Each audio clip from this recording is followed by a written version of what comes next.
So let's try and make sense of the developments behind the Great Wall. Joining me on India First, on the special edition of India First, are four China specialists. I have Professor Brahma Chilani joining me, Professor Shrikant Kondapalli is joining me, Lieutenant General Sanjay Kulkarni, and Andrew K.P. Leung joins me on the broadcast. And Professor Chilani, I want to understand from you first, sir, what do you make of Chinese Defense Minister who hasn't been seen in public for a fortnight and counting? Gaurav, one should look at the bigger picture. China is the world's largest and longest surviving autocracy. No other autocracy has survived that long in modern history. But now, China is grappling with multiple crises. Anyone who falls foul of its dictator just disappears. It is not just ministers and military generals who disappear. Even business leaders disappear. Yes, A classic case was Jack Ma's disappearance. Under the CCP's repressive rule, China has become an Orwellian, techno-totalitarian surveillance state. But I think we should also take note of a larger concern. The tightening grip of a dictator without checks and balances and with yes men around him represents a major Chinese weakness. It's a Chinese weakness that could lead to a ruinous miscalculation. Xi Jinping has already made a number of miscalculations that have triggered a global pushback against his regime's neo-imperial ambitions. Yes. And in ordering the intrusions into Ladakh in 2020, Xi Jinping seriously miscalculated that China would be able to impose the changed territorial status quo on India as a fait accompli without inviting a robust Indian military response. In fact, through the ongoing military standoff, Xi Jinping is making a permanent enemy of India. Oh, absolutely. Now, this is contrary to China's own long-term interests. We can expect more miscalculations by him as he comes under growing pressure. Interesting you say, so he's digging himself deeper in a hole. Sir, yes. Let me also bring in Andrew K.P. Leung into this conversation. Mr. Leung, first the Foreign Minister Chin Gang, now the Defense Minister, met in the US Ambassador to Japan saying President Xi's cabinet is now like an Agatha Christie novel, and then there were none. Well, definitely, I think that something is going on inside the Chinese Communist Party, some key positions, in the sense that, for example, one has got a separate case surrounding Chen Gong, who had disappeared earlier, and his job was undertaken by Wang Yi. That is a special case because it involved a foreign country's espionage, obviously. I mean, the news are coming out because that he was reported to be to have a extramarital affair with a top Chinese journalist who was trained in the United States. And probably he was compromised in terms of espionage. But as far as the latest disappearance is concerned, I think that this harks back to the time of Bo Xilai. You remember before President Xi took over, that was the Bo Xilai affair, and that involved a huge corruption going on. And then, according to some of the reports, it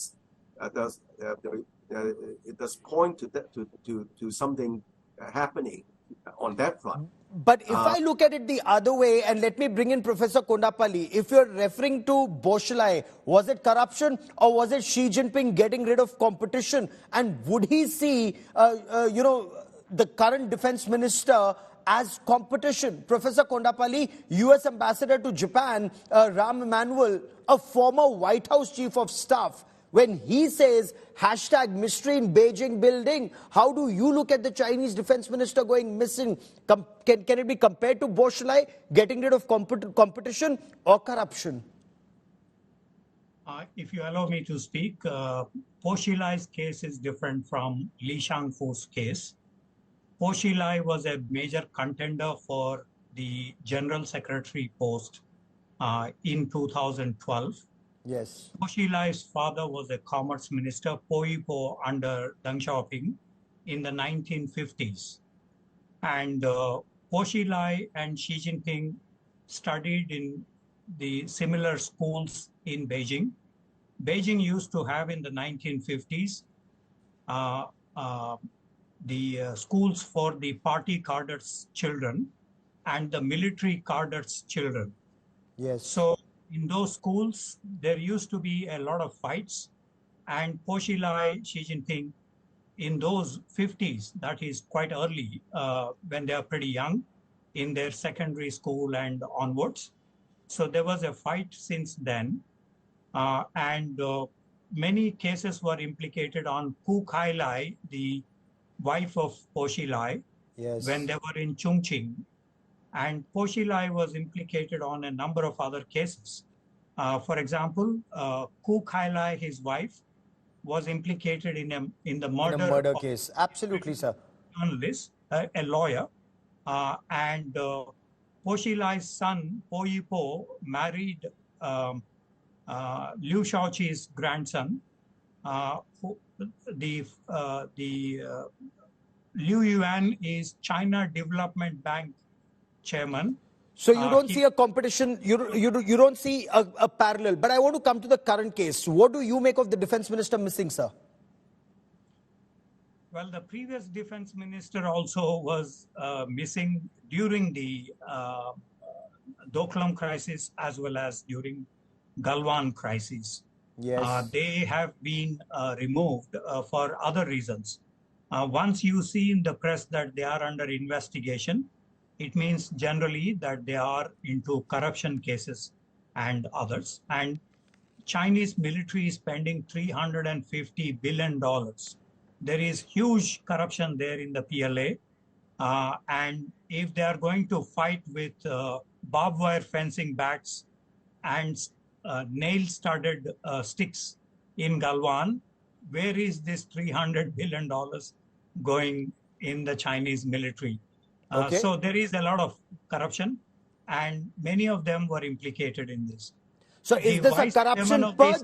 General Kulkarni, let me, Professor Saab, if I could also bring in General Kulkarni into this conversation. Is it just a purge, these allegations of corruption that, Professor Kondapalli also refers to in defense deals? The grapevine has it, apparently, even some nuclear secrets were compromised. This would reflect very poorly, General Kulkarni, not just on the rocket force, the leadership of the rocket force, but also on President Xi Jinping, the force behind the strategic rocket force. Gaurav, thank you. Besides all this, he has even detained 4 high-ranking officials who were associated with the aviation industry, with the aerospace science, also the northern industries, and some amongst them have been very, very close to Xi Jinping, and they were being his personal picks. And one amongst them is the ex-secretary of the Chinese Communist Party. So you can well imagine, I think Xi Jinping is feeling very insecure, primarily because of, obviously, he has promised his people that he would be able to help them economically, provided they surrendered some of their rights, which is not working out well. So the economic downturn is playing. Unemployment is a problem, and that is where Xi Jinping is on the back foot. And whenever China is on the back foot diplomatically, you will find them on the front foot militarily. And in this context, if you see the Canadian and the US warship passing to the Taiwan Strait just when they're conducting exercises. And I think so, on a little off-the-cuff, Li Shangfu, the defense minister, made an off-the-cuff remark saying that the Americans are using Taiwan as wanting to contain China. Well, that will not work out, and we are prepared. And at the time, probably Xi Jinping thought that the defense minister had spoken more than what he should at the Afro-Asian conference. And that probably may have led to Li Shangfu being almost missing, or maybe subsequently may turn out either may not be well or dismissed or whatever it be. But Xi Jinping is definitely lack of trust, feels on the back foot, is not very comfortable. He's not finding people with the same ideological alignment along with him, and therefore strict warning being given. And that mandate from heaven, which the Chinese talk about, seems to be now in more of a difficult situation. Professor because Chilani, he's promising them. Okay, Professor Chilani, is that also your appreciation? Is Xi Jinping completely in control with this purge? Is he ruling with an iron hand, or is there merit? Some are arguing that those close to Xi are being purged. What's happening in China, sir? If you look at his track record since he came to power in 2012, he has used an anti-corruption drive as a cover to get rid of people that he didn't like.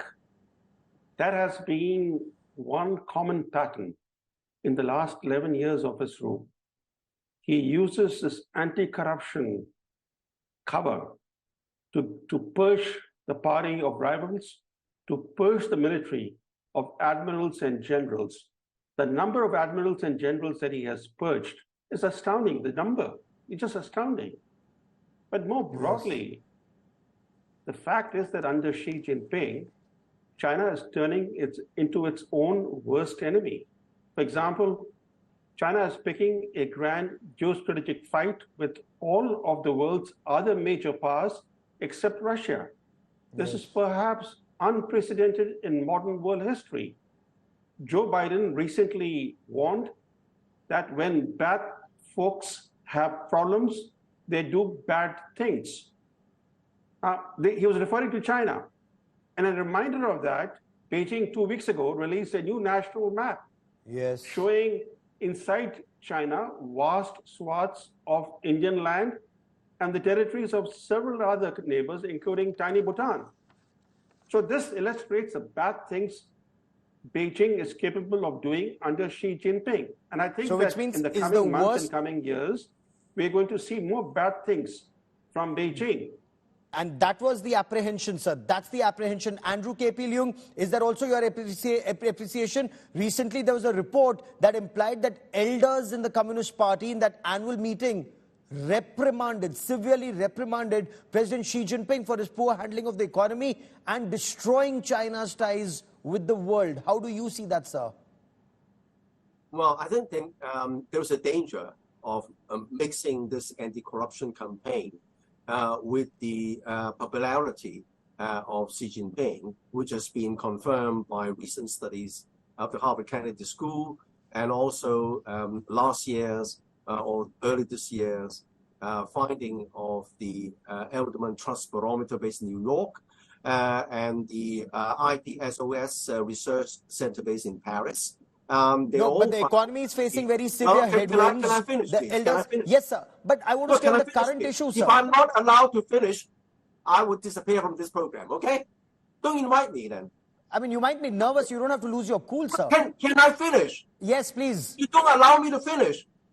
I will just log off if you don't allow me to finish, okay? No, feel free to log off, but please stay on facts, sir. Please stay on facts. I don't want you to rattle off statistics. I want you to tell me, is Xi Jinping in control? Your economy is facing headwinds.